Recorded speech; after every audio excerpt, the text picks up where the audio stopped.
I wanted to learn more about money and become more confident in my money journey. And I had no idea how to do that. I felt really overwhelmed and I felt shame about it. And so I ended up taking the Wealth Circle in spring of 2022. And I say this all the time in the Slack channel, but like it has literally changed my life. And part of it is because it changed my mindset. Welcome back to another episode of Coffee and Coin. I've got Liz B on the pod with me today. Welcome, Liz. Hey, great to be here. Thanks for having me.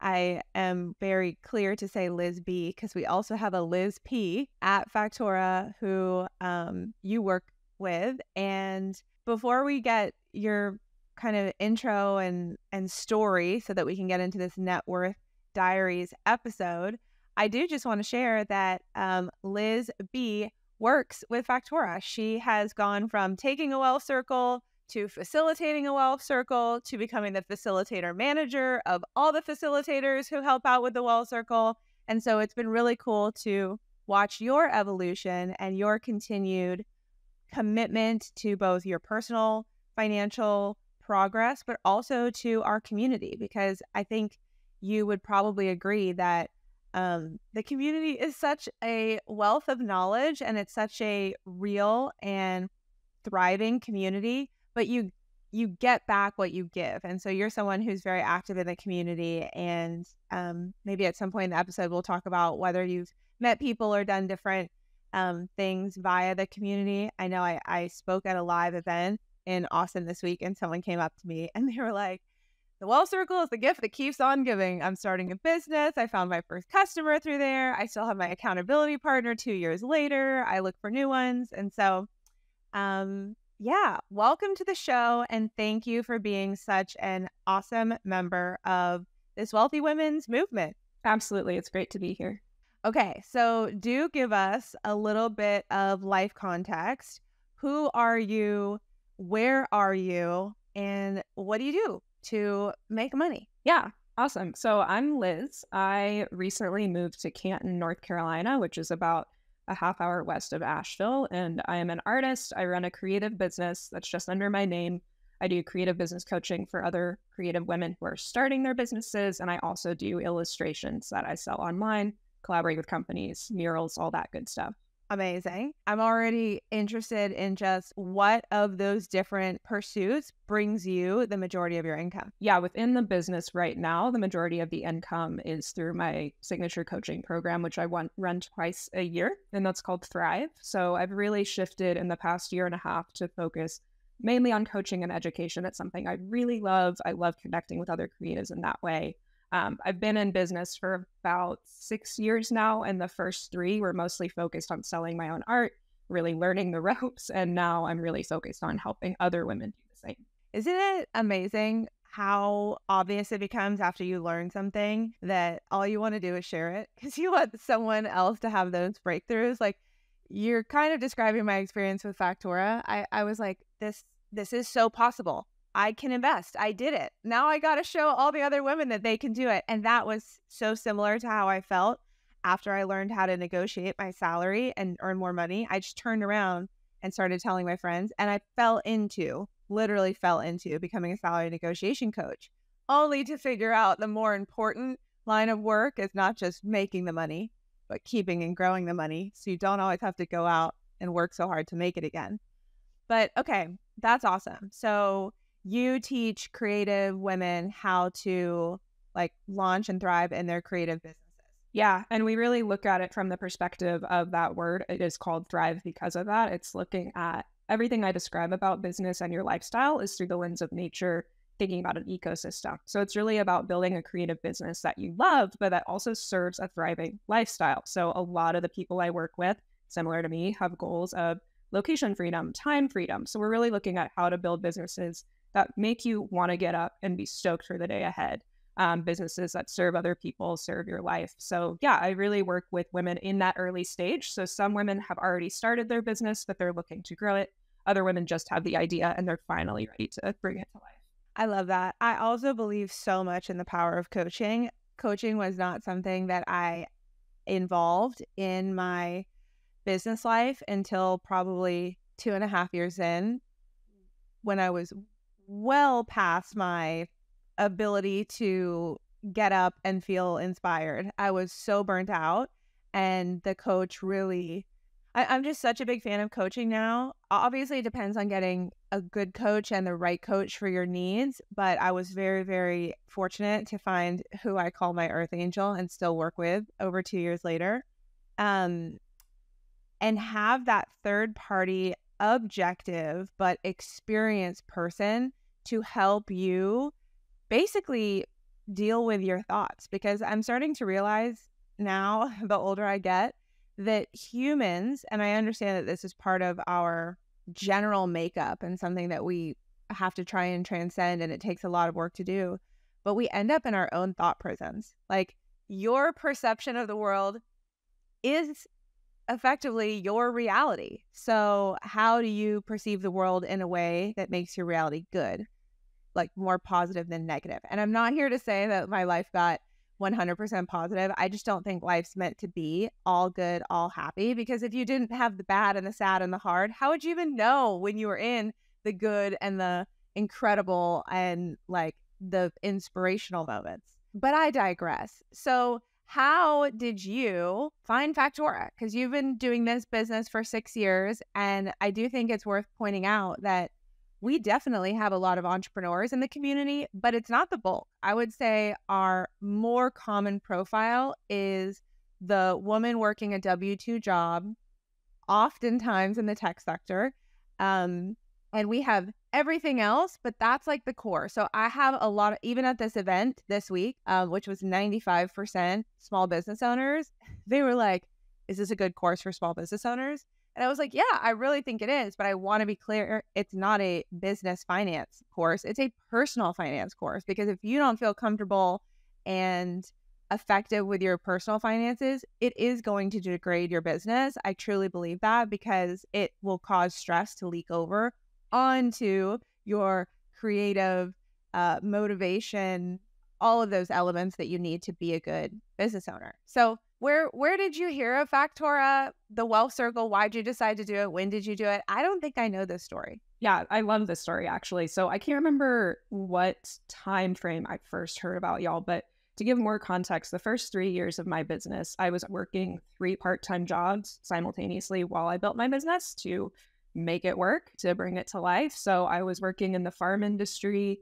I had just left a job full-time at the Georgia O'Keeffe Museum to go more into farming and agriculture, because that's what all of my art was about at the time. And so I wanted to be steeped in the industry to really understand what I was talking about. So I was working on a local farm. I was still doing contract education for the Georgia O'Keeffe Museum. So I was teaching adult drawing classes with them. And then I was also working contract with a Santa Fe art tours company. And then working as like assistant market manager at the Santa Fe Farmers Market. So it was like a collection of different things, kind of chaotic, but a lot of fun at the time, and building my business, because I wanted to know that I had some support monetarily to do these things. But at the same time, farming and art are not traditionally industries that are known to be like super lucrative financially. And so I was really in this space where I was building my business. I was trying to balance all these jobs. I wanted to learn more about money and become more confident in my money journey. And I had no idea how to do that. I felt really overwhelmed, and I felt shame about it. I did not want to own at that time that I wanted to make a lot of money. I didn't feel like that was okay with the industries I was in. And I was stuck. Like, that was such what you're talking about with coaching. I'm obsessed with the coaching industry now. Being a coach, I have my own coach. I'm like, what other coaches can I have in my life? Because it's so powerful, because so much of this work comes back to mindset. Like, mindset is the seed that's going to affect and impact so many other things. And so I was really stuck in kind of that shame spiral of like, I want to make more, but I can't communicate that with other people because I feel like I'll be like shamed or not understood. So I was in this really weird space, and a brand designer that I follow, Foxtrot, I believe is the name of the company, Foxtrot Branding. One of the members of that company took the Wealth Circle and posted about it in their stories. I looked up to them as business owners, still in my early stages, and I was like, okay, this is something I want to do. So then I started following y'all. I was like, okay, I have to do this. Like, this feels really right. And so I ended up taking the Wealth Circle in spring of 2022.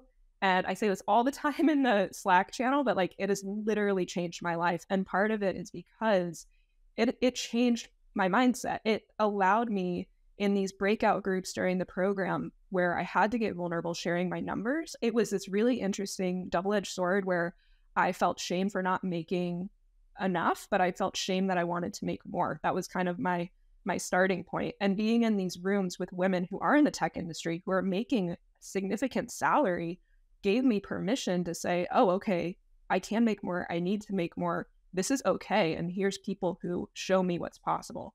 That was a very, very, very pivotal moment to start my own mindset work, to start to shift my story. So went through in spring 2022. It changed my personal relationship to money, which exactly what you said. As a business owner, that is the starting point to cascade into your business. If you don't have a healthy relationship with your money in your personal life, there's no way it's going to happen in your business life. And it's just made me so much more powerful as a coach as well with the women I work with, because I see similar mindsets come up of where I was at. And so all that to say, Factora literally changed my life, and I'm forever grateful and continue to make improvements and like have the path forward. Okay, I love that so much. I want to dig into so many pieces, but the one that really, really sticks out is the word shame and how you felt it on two sides. Like shame that you weren't making enough and shame that you wanted to make more but didn't feel like that was acceptable in your industry or maybe in your social groups. And I think about this so much because I do think that there are industries that we all can kind of bring to mind that we're like, oh, well, you can go into that, but you're not going to make a lot of money. For example, my first dream was to be a Broadway star. And I had so many people tell me as a child, even though dance and singing and acting was my absolute passions in life, that I wouldn't make a lot of money doing that. And so like, that's cute, but what are you going to do in the future that's significant? Like being on Broadway was bad. And that's just so horrible because those things get like put into our mind. And I'm not saying that I haven't done that to other people. I am sure back in the day, people were saying, oh, I'm thinking of this. And I'm like, save yourself, you need to do this.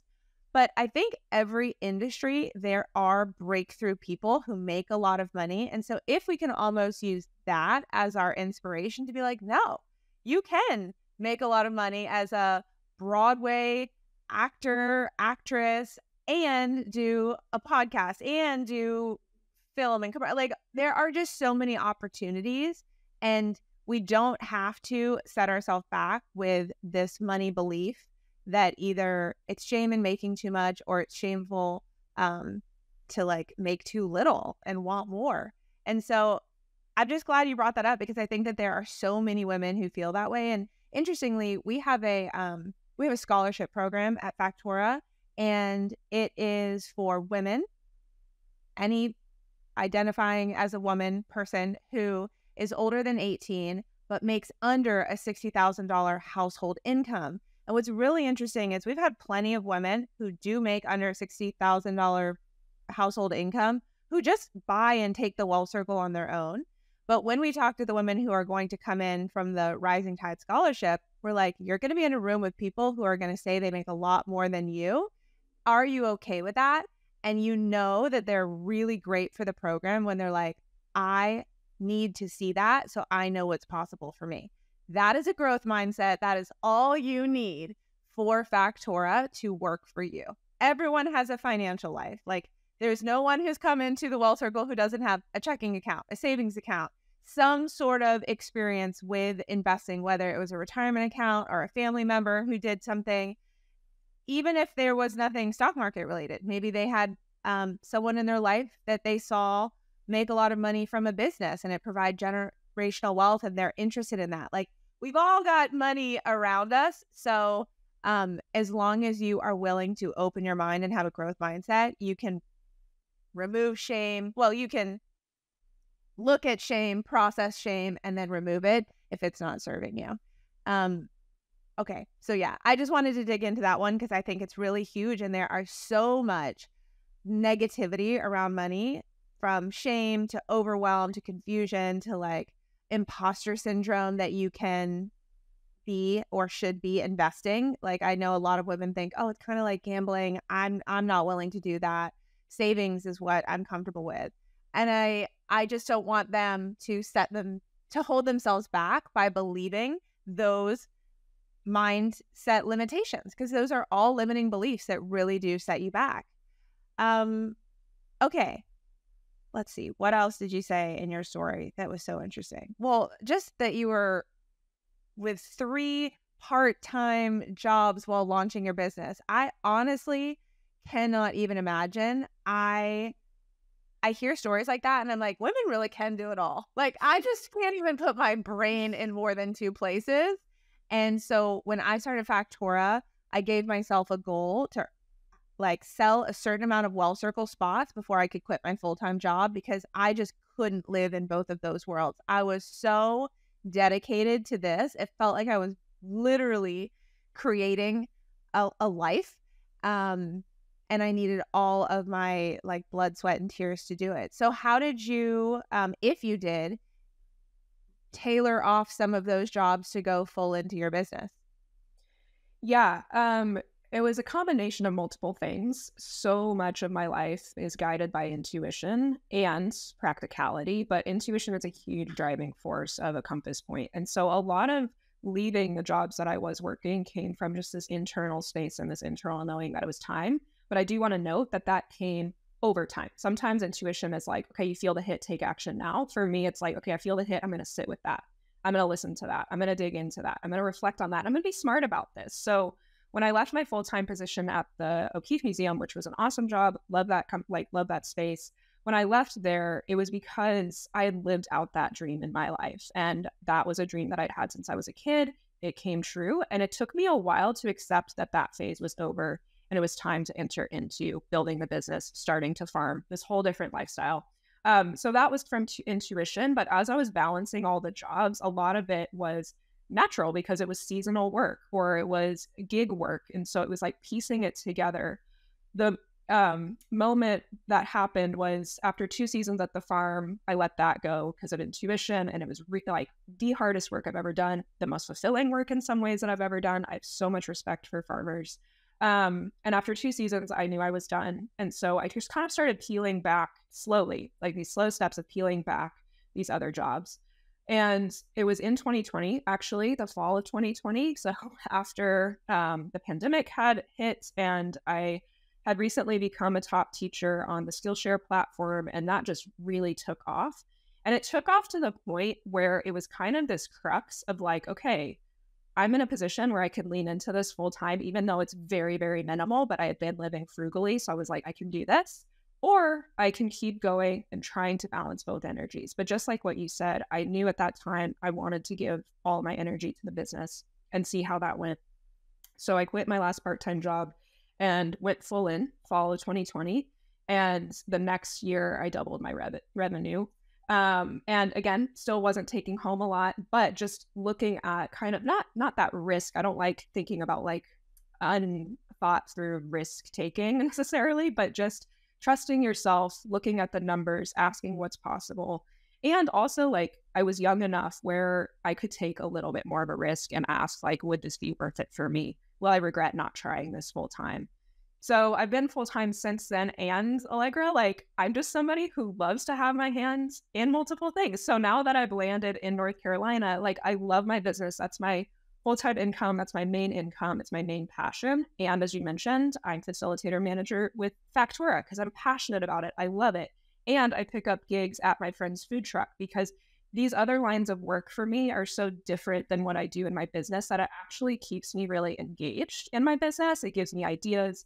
It gives me other outlets. And what I've learned from Factora, I think about everything, as I mentioned, as an ecosystem. So each of these revenue streams in my business are flowing into this ecosystem. And so my business covers my daily expenses, but Factora and the food truck go straight to savings. And that was something that I was really enlightened to during the Wealth Circle is like, how can I get gigs that still fulfill my values of freedom, of growth, of personal growth and development, of fun and joy, and put that straight to savings goals. And so it's just allowed more breathing room. And that's something I actually encourage with a lot of business owners, especially who are solo, who aren't supported by a partner, who are putting a lot of pressure, especially in those early stages, on themselves and building their business. It's kind of like this taboo these days to get another job.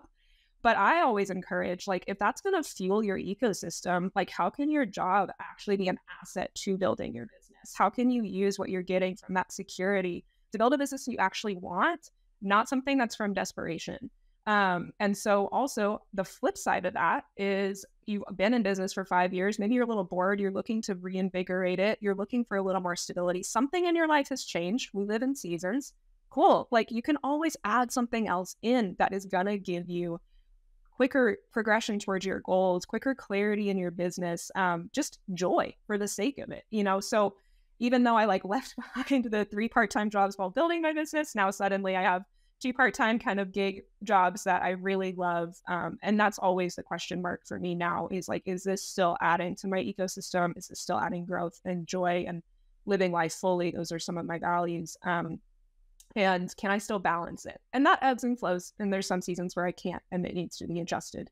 But yeah, that's a little bit of like the business and job ecosystem journey that I've been on. I love that. And it's just a reminder that life is gray and nuanced. It's not black and white. It's not like you have to choose, I'm going to do a business and go all in. Like, that was my experience, but that doesn't have to be someone else's experience. And because I had started a business previously, that, if I'm being really honest, it failed not because I didn't have more to do in that business, but because my personal finances were a wreck and I was so stressed from it that I just needed to put it down completely and go back to corporate America. And that's what I did. But when you talk about like seasons and having joy and inspiration in there, it's so true, because now Factora is 5 years later. It's at a place where we have so much automated. It is so different and, quite frankly, better for me as a CEO, because I did the blood, sweat, and tears phase. And now I'm in I get to step back a little and trust my marketing director and you, the facilitator manager, for ways to shape and change as we go. And so while I'm not necessarily looking for a financial pursuit outside of Factora, I'm definitely looking for creative pursuits. Like, I've decided 2024 is going to be my year of pickleball. I need to get out of this chair where I've sat for 5 years and up and like, move my body, be more outdoors. And so, yeah, I think that's really worth noting. And also what you were saying about not having to run your business from a place of desperation, which is what can happen if you don't have the financial means to give yourself a long enough runway. So with starting this business, I sure as shit had my personal finances together. I had a double my normal emergency fund. I had brokerage accounts earmarked for, if I were to run out of that, what I would use next, so that I didn't have to borrow capital from anyone. I really had such a clearer vision of how to do this so that I didn't have to come from that place of desperation. Okay, you said you doubled your revenue in the first year of going full at it. So let's talk numbers. Give it all to me. What was your first year of business like, or really what was it like to double your revenue from what to what? And then maybe if you can include like just, yeah, I don't know, whatever numbers you have, because I know it was multiple stream.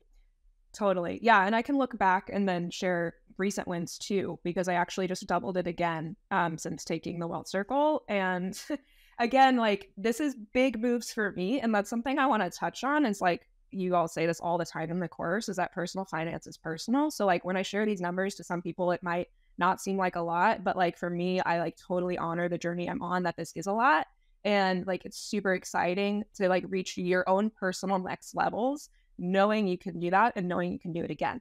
So in 2020, like, I was not making a lot, but I also didn't need to make a lot. I was young. I was living in a very low rent situation. I was scrappy, which I really love about my past self, because it teaches me how to be frugal now. So when I was working all those other jobs, like, my revenue in my business was like around 24K, I think. When I quit, it went up to like 44K. The next year, it kind of leveled out at that, Allegra, because the last year, so like 2022 to now was pretty chaotic in my personal life. Kept losing my rentals unexpectedly. Life was throwing me for a lot of loops. And there was these moments where it would have made more logical sense to quit the business because it didn't make sense to try to run a business while I was living full time from the road from my Subaru camper and like all these things. But again, intuition was like, no, hold on, like you have the vision, maintain it. So I did and took the Wealth Circle. And so in 2022, I believe my revenue was somewhere still around that 44K mark. And I just passed for 2023. I wrote it down. My revenue for 2023 is, oh, the suspense. Oh, here it is. $80,255.46, which is really exciting. Really exciting. It's huge. I mean, making $80,000 for yourself from your brain is really amazing. I want to stop and commend you on that because it's like huge. And for a lot of people, that's just a really good salary at a corporate, but that's like blocked. Like they're saying, this is what we're willing to pay for this job. And you're saying, I have the skills to match it. But this is you saying, I'm going to create everything on my own from my brain and bring in money from those ideas. And I just think that's awesome. So thanks. Congratulations for doubling and then doubling again. Thanks. Celebrating big time. And a few notes I want to share for any other business owners is like, that took me 6 years. And for some people, it might take a year. For some people, it might be really quick. I think there's so much stuff on Instagram right now where it's like 6 figures in 3 months and all this like rushed approach. I couldn't be more grateful for this steady growth I've had because it makes me an amazing coach, I think, for my clients now. Of having gone through a lot of trial and error and taking time to get to this point. So just to say, if you've been in business for a while, if you're hitting walls, if you're hitting blocks and you're like, why am I not there yet? If you have the vision and you believe in it, keep going. Because again, this is my timeline, not everybody's timeline, but you can get there. There's no end point. Like there's end point is when you stop. So if you have the vision, just keep going. And the other thing I want to note for transparency is I don't take home $80,000. I wish I did.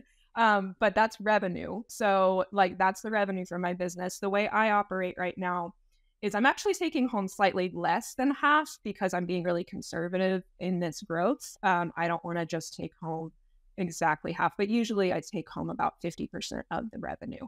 And just to say, you know, when running a business, got to also pay taxes, operating expenses. I put aside savings for months that are slower because seasonality in business. So I'll get to the point where I'm taking home 80K. That's kind of the next goal. But right now, that's the revenue. So just want to enlighten that too.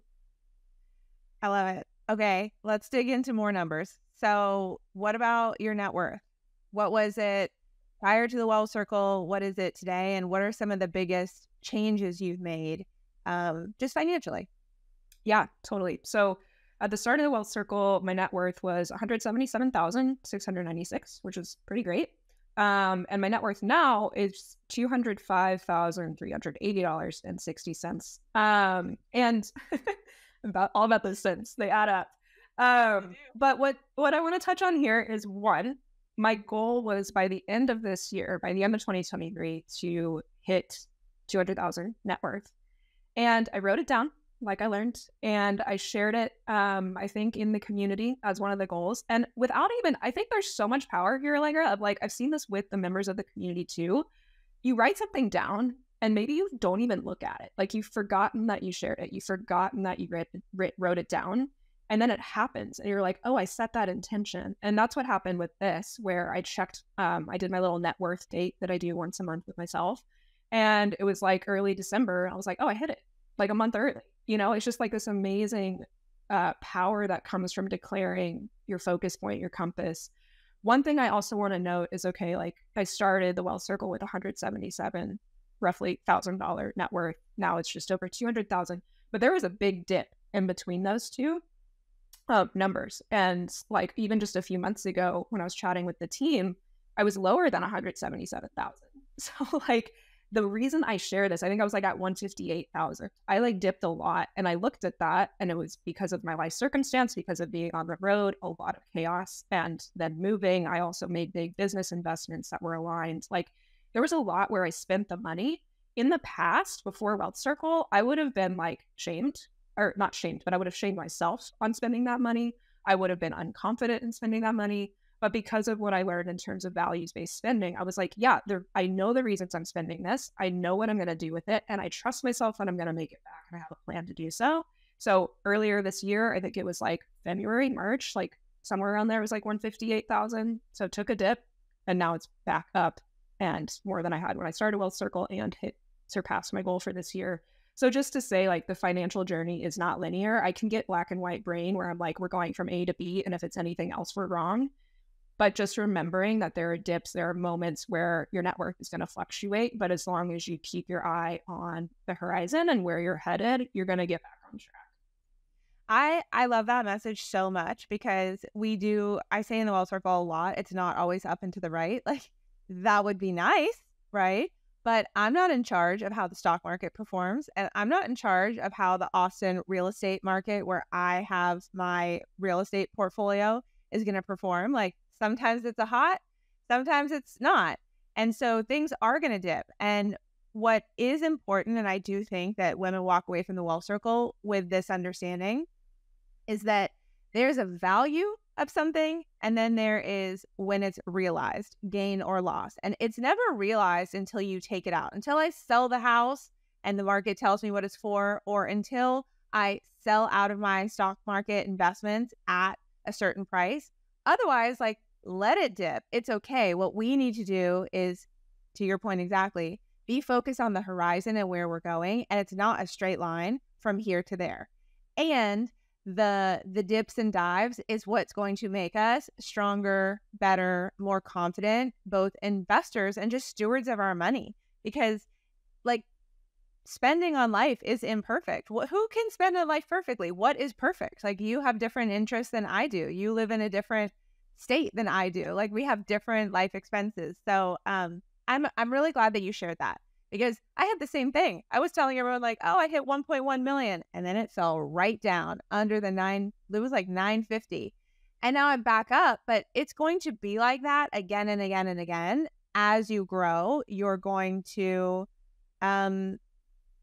like, see your valuations fall. And that's good. That means you own assets. If you don't, then it's always going to be flat, right? Like, you want to own assets because the assets' values are going to fluctuate. But I think coming away from the Wealth Circle, so many women take that with them, and it's such an important lesson. Because I used to feel the same. Like, okay, I've got 30,000 in the bank, but if I spend 20 on something that I wanted and I only have 10, now I'm just mad at myself for doing that, even though the 20,000 I spent may have been so in alignment with my future goals. And you have to spend or invest or, take this chance to get to the next level. Okay. So talk to me about some of the financial goals you're working towards currently. Yeah. So the next goal I'm working towards is saving 30K for a down payment. So I have this dream that can evolve and change. I'm staying very open to it, but I've had a dream to own land and have a tiny home, help build that tiny home on that land. So right now the number I'm saving for just as a down payment is 30K. And I think I just passed 7,000. I think I'm somewhere around 7,500. So have a plan in place where I just have automated transfers going straight to that account. Very fun to watch it build over time. So it should be hitting that within about 2 years or less is the goal. So not in a rush, but that is the next focus. Yeah, and just staying really focused on that. That's something else I learned. I have a creative brain. I want to focus on 10 things at a time, but focusing on one at a time has been the needle mover that I've implemented since Factora as well. And I feel like I've really seen that when you do your money updates in the community. Were you saving for a Sprinter van and, like, you hit that goal? Okay, and then weren't you doing, I don't remember what the other goal was, but I feel like you're very good at being like, here's the goal, hit it. Here's the next goal, hit it. So I have no doubt you'll be a tiny home and landowner soon. And you want to do that in Canton, where you're at, right? In this area, yeah, in the North Carolina region, yeah. Cool. Part of me is like, how much can you get acreage for in North Carolina? But we don't have to get into that today. So, okay. Any other like big financial changes that you feel like are worth sharing that were helpful for you? Yeah. I mean, another thing I'm doing while working towards that short/midterm goal is I have a $500 monthly transfer going into my Betterment investment account. So that's actually a shift that I made earlier this year. And that feels really exciting. Like that does feel like a big shift that happened. Also, pre-Factora, I didn't have any credit cards. I was like anti-credit. I was anti the whole industry. I've lived in like kind of fringe lifestyle in my 20s. And then I was like, Liz, it's time to get in this a little bit more. So now I have 2 credit cards thanks to everything I've learned in Factora. I'm using it. I am like being intentional about it. So that's a big shift too. And yeah, I think just like at the root, continuing the mindset work and ownership of desire, I think is huge. And it's like so cool to be surrounded by women who are just calling their shot. And I think that's been like one of the biggest money shifts is just like, yeah, I want to make a lot of money. I want to be secure. I want to give that money back to the world. I want to be intentional about it. And so much power can come from just owning with yourself, not even with anybody else yet, like what you want. And that leads to all these action steps that I've mentioned. I just don't know how money got such a bad rap. I don't either. It's so odd. Yeah. We did a mantra call recently in the community, and someone shared that theirs was, I'm worthy of wild wealth. And I thought that was so beautiful because it's like, yeah, if you have wild wealth, if you have more money than you imagined you'd have in your lifetime, think about how much more experience and opportunity and ability to give back you can have than your family or anything you've seen. So I just think money is such an incredible tool, and it gets a bad rap, and it doesn't deserve it. Money is so neutral. Mm-hmm. It's the humans who use the money that can be good or bad with it. And that's why I want so many more women with more money, because then we've got a lot more say over what's happening in the world. But I will get off my soapbox now. And I wanted to just clarify. So you said you have a Betterment Robo investment account. When did you open that? Were you investing before the Wealth Circle? What did that look like? And what does it look like today?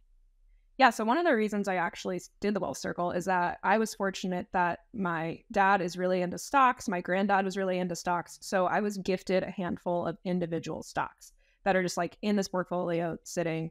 I knew that was important. I knew that meant something good, but I had no idea like how to approach it. So part of why I went into Factora was also to learn about investing, because I felt so overwhelmed by it. So I actually opened the Betterment account during Factora because I was like, okay, these have been gifts. That's a beautiful gift. And I want to take ownership of like, how am I doing this for me? And so, yeah, I opened the Betterment account with just their core portfolio during my spring Wealth Circle. And I was putting like $15 in, like it was like something really small just to like get the process and be like, okay, starting to understand this more. That kind of just stayed there. Literally, I like was using the Peloton app and then I quit it and I just reallocated the $13.90 to Betterment, and that still goes in there. So actually I'm automating $513.90 to Betterment. But it started wait, I have to double click on that because just so many people are like, well, I can't invest because I don't have any money to invest with it. Kill an app for $15 and start investing with that. It is so possible and it is so valuable, to your point of doing it, getting used to it, and then getting to a point in your life and in your business where you can add an additional $500 per month automation. Yeah. Yeah. And as soon as this down payment goal is complete, I'm just going to reallocate that savings into the investment. So it's really about toe dipping. Like I'm somebody who likes to, when you have an idea, when you have a desire, when you have a passion, like what's the smallest step you can take? You don't have to go deep in. Like what is the first step you can take?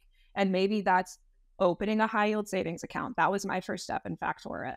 Maybe that's opening a Betterment account, putting $5 in. It doesn't feel like a lot, but it's a lot mentally and with your mindset and with your energy and just trusting the process. So yeah, that's kind of my Betterment journey. And, in the future, as I get more confident, I'll probably move away from Robo and kind of do self-directed. But right now it works because it's really easeful and I don't have to think too much about it and can be kind of in the background. Okay, just to explain that to listeners who might not be familiar with Betterment, Betterment is just one of the well-known robo-advisor accounts, and a robo-advisor account or company is a way to get your money invested in the stock market. And I kind of look at it as the Goldilocks approach because you can do it yourself. You can hire a financial advisor, or you can use what is now called a robo-advisor, which is a modern approach to combining those two things. You're not dealing with a human, you're dealing with a questionnaire, but they are building you a diversified portfolio to put your money in directly, rebalancing it for you that you would have to do on your own if you opened up an investment account at a discount brokerage. So hopefully that was clarifying that Betterment is just a company of a robo-advisor, which is how Liz chose to start her investing journey. 2 questions. 1, do you still have those stocks? Did you keep them? I do still have them. Yeah. Just kind of like letting them ride. Yeah. So you don't add to them. That's just like the gift, and we watch it, we hold it. Love it. Love a long term, long hold investor. That's what we see a lot of women doing. And in many cases, beating men because they tend to act a little bit more like traders and go in and out of things, which is, I'm not saying one is bad, but that one does have taxes and, you know, whether you've earned or lost, going to affect your total earnings because you are paying taxes when you trade in and out of things. So what's really cool is so many women are like, oh, the stock market is so intense. And then they take the wealth circle and they're like, this is actually kind of boring. I'm going to just set it and forget it and do other things. And it's not to say you shouldn't come back to it for different life phases or add more to it. But once you made your selections, it is kind of boring. That's good investing. Investing is boring. Okay. So what is your lifetime net worth goal? You know, since taking the wealth circle, this was a poll in the very early stages. And one of the options, I think, was like 30 million. So, you know, that. And I say that not in jest. And I say that not in like, not in jest. Like, that's true. And I might not hit that goal, but I see a goal again as a compass point, and it's what's pulling you forward. So if I set something I know I can hit, it's not going to make me grow. So like, yeah, 30 million, you know, why not? Like, why not set the big goal? But at least I would love like, you know, 2 million. So like, I think it's like setting that long-term, like big goal. Something I do is predictable, possible, and potential goals with my clients, whether it's revenue or projects or collaborations. And so it's like predictable is like what you're already at, you know, you're there because you're there. Possible is like, okay, like what could I stretch into that I can see a path towards? And then potential is like, I have no idea. I have no idea. This is laughable. And that's kind of the 30 million for me. And then the 2 million is like, okay, that's actually potential. Like I can use the framework of Factora. I can like really look at how to get there. So that's what I would say, because I want to grow. I think I've grown so much personally just in this journey. I've grown in community. I've grown in conversation. I've grown in talking to other women about money. Like I've grown in my relationship with money and my business, like growth all around. And I want to continue that journey as I grow the wealth too. I love that so much. And I love the 3 P's that you do with your clients, because sometimes I tell people when they're like, I don't really have any big goals. And I'm like, that feels problematic to me. Like a big goal is what drives you forward in life. And I'm a big fan of Brooke Castillo. She's a life coach and has a podcast called The Life Coach Goal. And she kind of talks about how you need those big, hairy, audacious goals to pull you out of what you know to be you and bring you towards the potential of what can be, what you can become. So you're going to hit 30 million. I have no doubt. You're going to be doubling that on the next podcast. Okay. So just favorite piece of advice for women who might be starting out on their financial journey. Yeah, it comes back to what I said earlier, just toe dip. Like take the smallest action. I know there's so much out there. There's so much information. It's very overwhelming. I was in that boat too. The smallest action can be checking out a money book from the library. It can be listening to a podcast episode, Coffee and Coin, Money with Katie, like whoever it is, like anything that's just like, okay, I'm going to test the waters. I'm just going to like take a sip of the financial world. Anything that feels approachable and safe to take. And then as you do that, you're going to take another step and another step. As I mentioned, like my first step was kind of starting to listen to things about money, read a little bit about money, then taking the wealth circle. Once I was in the wealth circle, my first small step was opening a high yield savings account and organizing my money. And that's where I like hit my savings goals, is within that account. So it doesn't have to be huge. And even now on the journey, it can feel like nothing's happening, where I'm like, okay, I've set it and forget it. I'm like, am I getting closer to my goals? And then you look in and you're like, wait, like, okay, my brain's in 5 directions, but there's a document I have from the Wealth Circle where it was listing all of your goals, like 25 goals. I will go into that document and be like, oh, I've done that, done that, I've done that, just from the framework and implementations and small actions that feel so boring and so insignificant and so uncreative, which can be really hard for artists and creatives, but it is the needle mover. Like the boring small action is a needle mover. So looking at the big picture, what is like the most digestible, smallest thing you could do today in the next hour that's going to start you on that path? That's what I would advise. I love it. And it just goes back to what we were talking about in the beginning of the episode, that it's gray. You know, I think too many people are like looking for the big solution to handle their whole financial like life and issues and all at once. And it's not like that. It's like bite-sized and chewable. You can just listen to a financial podcast today. You're listening to one if you're tuning in right now. And then you can do the very next day, you can set up an automation from your savings account. It's free. Maybe you research robo-advisors. Just Google it. Those little things are huge in the end.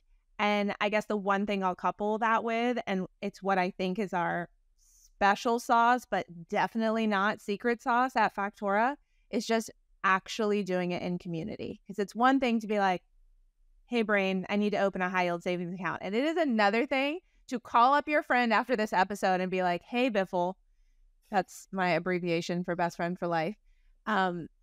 Listen, Biff, I need to open up a high yield savings account. Please check in on me about that and make sure I do it by next week. Whatever you have to do, like if you add another person and if you put that goal out loud, and to Liz's point, write it down, it's going to happen. Even if it's small, it is significant. Well, thank you so much for joining us. Thanks for being a part of the Factora community and for all that you do. And I'm just really, I don't want to say, I mean, what's coming to mind is proud, but I don't want that to sound like I'm a proud mom. I didn't do anything. You did all the work, but I am so proud of you for all the work that you've done. Thank you. And thanks for having me today. And just thank you for creating the Wealth Circle and for all the leadership that you do for helping women on this path. I mean, it's, again, said this like 5 times, but it's changed my life. So I'm forever grateful. I'm honored.